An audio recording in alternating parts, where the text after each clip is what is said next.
ಎಲ್ರಿಗೂ ನಮಸ್ಕಾರ boss welcome back to Sagar stories ಮಗಡ ಕ್ರಿಕೆಟಿಂಗ್ ಅಪ್ಡೇಟ್ಸ್ ಎಲ್ಲರಿಗೂ ಸ್ವಾಗತ. ಮೊದಲನೇ ಅಪ್ಡೇಟ್ಗೆ ಹೋಗುವಂಥ ಸಮಯ. ಪ್ರೆಸ್ ಕಾನ್ಫರೆನ್ಸಲ್ಲಿ ಇವತ್ತೊಂದು ಕ್ವೆಶನ್ ಬರುತ್ತೆ. ಇಂಡಿಯಾ ಮತ್ತು ಪಾಕಿಸ್ತಾನ್ ಮ್ಯಾಚ್ ಕತೆ ಏನು? ಏಷ್ಯಾ ಕಪ್ಪಲ್ಲಿ ಏನು ಬೈಕಾಟ್ ಮಾಡಬೇಕು ಅಂದ್ಕೊಂಡಿದ್ದೀರಾ? ಲೆಜೆಂಡ್ಸ್ ಮಾಡೋದ್ರಲ್ಲ ಆ ಥರ ಅಥವಾ ಆಡ್ತೀರಾ ಅಂತ ಒಂದು ಕ್ವೆಶನ್ ಬರುತ್ತೆ. ಅದಕ್ಕೆ ಸೆಲೆಕ್ಷನ್ ಕಮಿಟಿಯ ಮುಖ್ಯಸ್ಥರಾಗಿರೋಂಥ ಅಜಿತ್ ಅಗರ್ಕರ್ ಕೊಟ್ಟಿರೋಂಥ ಸ್ಟೇಟ್ಮೆಂಟು ಎಷ್ಟು ಕೇಳಬೇಕು ಅಷ್ಟನ್ನು ಮಾತ್ರ ಕೇಳಬೇಕು ಅಂತ ನಮ್ಮ ಡಿ ಬಾಸ್ ಥರ ಸ್ಟೇಟ್ಮೆಂಟ್ ಕೊಟ್ಟಿದ್ದಾರೆ. ಎಕ್ಸ್ಟ್ರಾ ಎಲ್ಲ ಕೇಳೋಕೆ ಹೋಗ್ಬಾರ್ದು, ಎಷ್ಟು ಬೇಕು ಅಷ್ಟನ್ನು ಮಾತ್ರ ಕೇಳಬೇಕು. ಇಲ್ಲಿ ಏನಕ್ಕೆ ಬಂದಿರೋದು?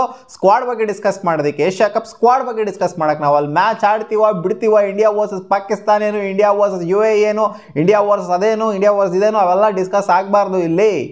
ಏನಲ್ಲ ಆಪರ್ಟಿ ಸೀಕ್ರೆಟ್ ಮೇಂಟೈನ್ ಮಾಡಬೇಕಾ ಅಂತ ಗೊತ್ತಾಗ್ತಿಲ್ಲ. ಒಟ್ಟಲ್ಲಿ ಇವಾಗಲೇ ಟ್ವಿಸ್ಟ್ ಕೊಟ್ಬಿಟ್ರೆ ಚೆನ್ನಾಗಿರೋದಿಲ್ಲ. ಆಮೇಲೆ ಟ್ವಿಸ್ಟ್ ಕೊಡೋಂಗಿದ್ರೆ ಇನ್ನು ಗೌರ್ಮೆಂಟ್ ಜೊತೆ ಗೊತ್ತಲ್ಲಪ್ಪ, ಗೌರ್ಮೆಂಟ್ ಇಂಟರ್ಫಿಯರೆನ್ಸ್ ಎಲ್ಲ ಆಗುತ್ತೆ. BCCI ಏನೇನು ಸಿಂಗಲ್ ಹ್ಯಾಂಡೆಡ್ಲಿ ಹೋಲ್ ಆ್ಯಂಡ್ ಸೋಲಾಗಿ ಹೋಗ್ಬಿಟ್ಟು ಕೂತ್ಕೊಂಡ್ಬಿಡೋದಿಲ್ಲ. ಇವ್ರು ಆಡ್ರಿ ಅಂತಂದರೆ ಆಡ್ತಾರೆ, ಆಡಬೇಡ್ರಿ ಅಂದರೆ ಆಡಲ್ಲ, ಅಷ್ಟೇನೆ. ನೋಡೋಣ ಏನಾಗುತ್ತೆ ಇನ್ನು ಡೆವಲಪ್ಮೆಂಟ್ಸ್ಗಳು ಅಂತ. ಅಪ್ಡೇಟ್ ಬಿಟ್ಟು ಸ್ಕ್ವಾಡ್ ಏನೋ ಅನೌನ್ಸ್ ಆಯಿತು ಏಷ್ಯಾ ಕಪ್ದು. ಸೊ ಈ ಸ್ಕ್ವಾಡ್ ಅನೌನ್ಸ್ ಆದಂಥ ಟೈಮಲ್ಲಿ ನಾವು ಒಂದು ಮರ್ತಿರೋದೇನು ಅಂತಂದರೆ 2007 ಹಿಡ್ಕೊಂಡು ವಿರಾಟ್ ಕೊಹ್ಲಿ ಅಥವಾ ರೋಹಿತ್ ಶರ್ಮಾ ಇಲ್ಲೇ ಇರೋವಂಥ ಒಂದು ಸ್ಕ್ವಾಡು ಒಂದು ಮಲ್ಟಿ ನ್ಯಾಷನಲ್ ಟೂರ್ನಮೆಂಟ್ಗೆ ಹೋಗೇ ಇಲ್ಲ. ಏನು ಗುರು, after so many years, almost ಒಂದು 18 ವರ್ಷ ಆದಮೇಲೆ ಹೋಗ್ತಾ ಇದೆ ಟೀಮ್ ಇಂಡಿಯಾ ವಿರಾಟ್ ಕೊಹ್ಲಿ ಮತ್ತು ರೋಹಿತ್ ಶರ್ಮಾನ ಬಿಟ್ಟು.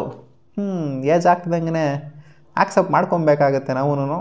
ಸೊ 2007 ಅಂತಂದರೆ ನಮ್ಮ ಚೈಲ್ಡ್ಹುಡ್ ಮೆಮೊರೀಸ್ಗಳೆಲ್ಲ ಹಂಗೆ ಒಂಥರ ಕಣ್ಮುಂದೆ ಹಂಗೆ ಕಟ್ದಂಗೆ ಬರುತ್ತೆ.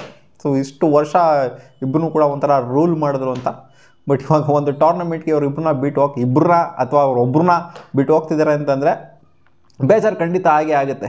ಅಪ್ಡೇಟ್ ನಂಬರ್ 3, ಕೃಷ್ಣಮಾಚಾರಿ ಶ್ರೀಕಾಂತ್ ಒಂದು ಸ್ಟೇಟ್ಮೆಂಟ್ ಕೊಟ್ಟಿದ್ದಾರೆ. ಅಭಿಷೇಕ್ ಶರ್ಮನನ್ನ ಫಸ್ಟ್ ಪ್ರಿಫರೆನ್ಸಲ್ಲಿ ಇರ್ತಾರೆ. ಅಭಿಷೇಕ್ ಶರ್ಮಾ ಇಲ್ಲ ಅಂತಂದರೆ ನೆಕ್ಸ್ಟ್ ಪ್ರಿಫರೆನ್ಸಿಗೆ ಬರ್ತಾರೆ ವೈಭವ್ ಸೂರ್ಯವಂಶಿ ಅಥವಾ ಸಾಯಿ ಸುದರ್ಶನ್ ಅಥವಾ ವೈಭವ್ ಸೂರ್ಯವಂಶಿನ ಸೆಂಚುರಿ ಹೊಡೆದ್ಬಿಟ್ರು ಅಂತ ಇವ್ರು ಈ ರೇಂಜಿಗೆ ಬಿಲ್ಡಪ್ ಕೊಟ್ಬಿಟ್ಟು ಮೇಲ್ಗಡೆ ಅಟ್ಟಕ್ಕೆ ಕೂರಿಸ್ಬಿಟ್ಟು ಇಂಡಿಯನ್ ಟೀಮಿಗೆ ಡೆಬ್ಯೂ ಮಾಡಿಸ್ಬೇಕು ಅಂತ ಕಾಯ್ತಾವ್ರಲ್ಲಿ.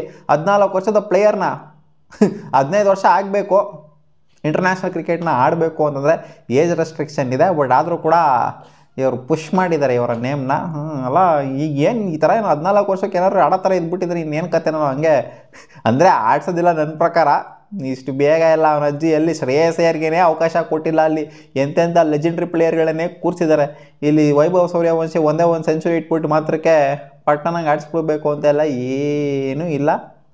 ಇನ್ನೂ ಸಿಕ್ಕಾಪಟ್ಟೆ ಕಷ್ಟಪಡಬೇಕು. ಎಲ್ಲ ಮುಂಚೆ ಥರ ಏನು ಟೆಂಡೂಲ್ಕರ್ ಕಾಲನ ಹಂಗೆ ಪಟ್ಟಣಂಗೆ ಕರ್ಕೊಂಬಂದು ಆಡಿಸ್ಬಿಡೋದಕ್ಕೆ ಲೆಜೆಂಡ್ರಿ ಪ್ಲೇಯರ್ಗಳಿಗೇನೆ ಸ್ಥಾನ ಸಿಕ್ಕಿಲ್ಲ, ಇನ್ನು ಇವ್ರಿಗೆ ಸಿಕ್ಬಿಡುತ್ತಾ? ಅಪ್ಡೇಟ್ ನಂಬರ್ 4, ಆಕಾಶ್ ಚೋಪ್ರಾ ಶ್ರೇಯಸ್ ಅಯ್ಯರ್ ಬಗ್ಗೆ ಒಂದು ಸ್ಟೇಟ್ಮೆಂಟ್ ಕೊಟ್ಟಿದ್ರು. ಸೆಲೆಕ್ಷನ್ ಆಗೋಕ್ಕಿಂತ ಮುಂಚೆ ಕೊಟ್ಟಿರುವಂಥ ಸ್ಟೇಟ್ಮೆಂಟ್ ಇದು. This is Shreyas Iyer's best hour IPL ever ಅಂತ ಒಂದು ಸ್ಟೇಟ್ಮೆಂಟ್ ಪಾಸ್ ಮಾಡಿದ್ದಾರೆ. ಆ್ಯಂಡ್ ಅಜಿತ್ ಅಗರ್ಕರ್ ಒಂದು ಸ್ಟೇಟ್ಮೆಂಟ್ ಕೊಟ್ಟಿದ್ದಾರೆ ಸೆಲೆಕ್ಷನ್ ಮಾಡುವಂಥ ಟೈಮಲ್ಲೇ ಪ್ರೆಸ್ ಕಾನ್ಫರೆನ್ಸಲ್ಲಿ. ಹೌದು, IPL ಪರ್ಫಾರ್ಮೆನ್ಸು ಖಂಡಿತ ಮ್ಯಾಟ್ರ್ ಆಗುತ್ತೆ. T20 ಇಂಟರ್ನ್ಯಾಷನಲ್ಸ್ಗೆ ಸೆಲೆಕ್ಟ್ ಮಾಡಬೇಕು ಅಂತಂದರೆ ಅಲ್ಲಿ ಮಸ್ತಾಗಿ ಪರ್ಫಾರ್ಮ್ ಮಾಡಿರೋನ್ನ ಸೆಲೆಕ್ಟ್ ಮಾಡಿರೋದು ಅಂತ ಒಂದು ಸ್ಟೇಟ್ಮೆಂಟ್ ಪಾಸ್ ಮಾಡಿದರೆ. ಶ್ರೇಯಸ್ ಅಯ್ಯರ್ದು ಹಂಗೆ ನೋಡೋಕೆ ಹೋಯ್ತು ಅಂದರೆ ಈ ಕ್ಯಾಲೆಂಡರ್ ಸರಿಯಾಗಿ ಹೊಡೆದಿದ್ದಾರೆ ರನ್ಸ್. ಸೈಯದ್ ಮುಷ್ತಾಕ್ ಅಲಿ ಆಗಿರಲಿ, ಕ್ಯಾಪ್ಟನ್ಸಿ ವಯಸ್ಸೇ ಆಗಿರಲಿ, ನಿಭಾಯಿಸಿರುವಂಥ ಎಲ್ಲ ಥರ ನೋಡ್ತು ಅಂತಂದರೆ ರನ್ಸ್ ವಿಚಾರದಲ್ಲಿ ಆಯಿತು ಅಂದರೆ ಸ್ಟ್ರೈಕ್ ರೇಟ್ ವಿಚಾರದಲ್ಲಿ ಆಯಿತು ಅಂತಂದರೆ 600+ ರನ್ಸ್ನ ಹೊಡೆದಿರೋ ಗುರು IPL ಸೀಸನಲ್ಲಿ. ಸಾಕಾಗಿ ಲೀಡ್ ಮಾಡಿದರೆ ಟೀಮ್ನ. ಇದಕ್ಕಿಂತ ಬೇಕಾ ಅಂತ ಆಕಾಶ್ ಚೋಪ್ರಾ ಅವ್ರು ಕೇಳ್ತಾರೆ. ಪಕ್ಕಾ ಡಿಸರ್ವಿಂಗ್ ಇರಲೇಬೇಕು ಟೀಮಲ್ಲಿ, ಮುಲಾಜೆ ಇಲ್ಲ ಅಂತ ಹೇಳಿದ್ದಾರೆ. ಬಟ್ ನೋಡ್ತು ಅಂತಂದರೆ ಸ್ಕ್ವಾಡಲ್ಲಿ ಶ್ರೇಯಸ್ ಅಯ್ಯರ್ ಅವರ ಹೆಸರೇ ಇಲ್ಲ ಅಲ್ಲಿ. ಅಪ್ಡೇಟ್ ನಂಬರ್ 5, ಆಕಾಶ್ ಚೋಪ್ರಾ ಅವರು ಸ್ಟೇಟ್ಮೆಂಟ್ ಕೊಡಿದ್ರೆ MS ಧೋನಿ ಅವರ ಬಗ್ಗೆ. ಕೋಚಿಂಗ್ ಫೀಲ್ಡ್, MS ಧೋನಿ ಏನಾದರೂ ಫ್ಯೂಚರಲ್ಲಿ ಯೋಚನೆ ಮಾಡ್ತಾರ ಕೋಚಿಂಗ್ ಫೀಲ್ಡ್ ಬಗ್ಗೆ? CSK ಕೋಚ್ ಮಾಡತ್ತಾರನೋ ಅಥವಾ ಇಂಡಿಯನ್ ಟೀಮಿಗೆ ಕೋಚ್ ಮಾಡತ್ತಾರನೋ ಅಥವಾ ಬೇರೆ ಟೀಮಿಗೆ ಕೋಚ್ ಮಾಡ್ತಾರನೋ ಏನಾದ್ರು ಯೋಚನೆ ಮಾಡ್ತಾರ ಅಂತ ಕೇಳಿದ್ರೆ ನನಗನ್ಸುತ್ತೆ ಯೋಚನೆ ಮಾಡೋದಿಲ್ಲ. ಯಾಕೆಂದರೆ ಅದು ಪ್ಲೇಯರ್ ಎಷ್ಟು ಇನ್ವಾಲ್ವ್ ಆಗಬೇಕೋ ಅಷ್ಟೇ ಕೋಚು ಕೂಡ ಇನ್ವಾಲ್ವ್ ಆಗಬೇಕು. ಅಷ್ಟೇ ವರ್ಕ್ಲೋಡ್ ಅನ್ನೋದು ಇನ್ಫ್ಯಾಕ್ಟ್ ಪ್ಲೇಯರ್ಗಿಂತ ಜಾಸ್ತಿ ವರ್ಕ್ಲೋಡು ಕೋಚಿಗೆ ಇರುತ್ತೆ. ಎಲ್ಲರನ್ನೂ ನೋಡ್ಕೊಬೇಕು ಅನ್ನೋದು ಪ್ಲೇಯರ್ಗೆ ಒಬ್ಬರದೇ ಇರುತ್ತೆ, ಇವ್ರು ಎಲ್ಲಾರ್ದು ಇರುತ್ತೆ. ಸೊ ಸಿಕ್ಕಾಪಟ್ಟೆ ಕಷ್ಟ ಕೋಚಿಂಗ್ ರೋಲ್ ಅನ್ನೋದು. ಅದಕ್ಕೋಸ್ಕರ MS ಧೋನಿಯವರು ಆ ಕಡೆ ತಲೆ ಕೊಡ್ತಾರೆ ಅಂತ ನನಗೇನು ಅನ್ನಿಸ್ತಾ ಇಲ್ಲ ಅಂತ ಹೇಳಿದರೆ.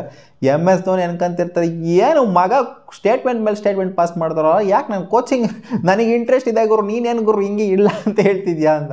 ನೆನಪಿತ್ತು ಅಂದರೆ 2021 ವರ್ಲ್ಡ್ ಕಪ್ಪಲ್ಲಿ MS ಧೋನಿಯವರು ಇಂಡಿಯನ್ ಟೀಮ್ಗೆ ಮೆಂಟರ್ ಆಗಿ ಬಂದಿದ್ರು. ನೋಡೋಣ ಫ್ಯೂಚರ್ ಹೆಂಗಿರುತ್ತೋ ಏನು ಕತೆ ನಾವು ಗೊತ್ತಿಲ್ಲ. ಅವ್ರಿಗೆ ಇಷ್ಟ ಇದ್ರೆ ಖಂಡಿತ ಬರ್ಬೋದು. ಬಟ್ ಆಕಾಶ್ ಚೋಪ್ರಾ ಬರಲ್ಲ ಅಂತ ಹೇಳ್ತಾರೆ. ಮತ್ತೆ ಸಿಗೋಣ ಮುಂದಿನ ವಿಡಿಯೋದಲ್ಲಿ. ಇಷ್ಟ ಆಗಿರೋ ಕ್ರಿಕೆಟಿಂಗ್ ಅಪ್ಡೇಟ್ಸ್ ನಿಮ್ಗೆ ಸ್ವಲ್ಪ ಇಷ್ಟ ಆಗಿತ್ತು ಅಂದರೆ ಒಂದು ಲೈಕ್ ಮಾಡಿ ಗಾಯ್ಸ್. ಬಾಯ್.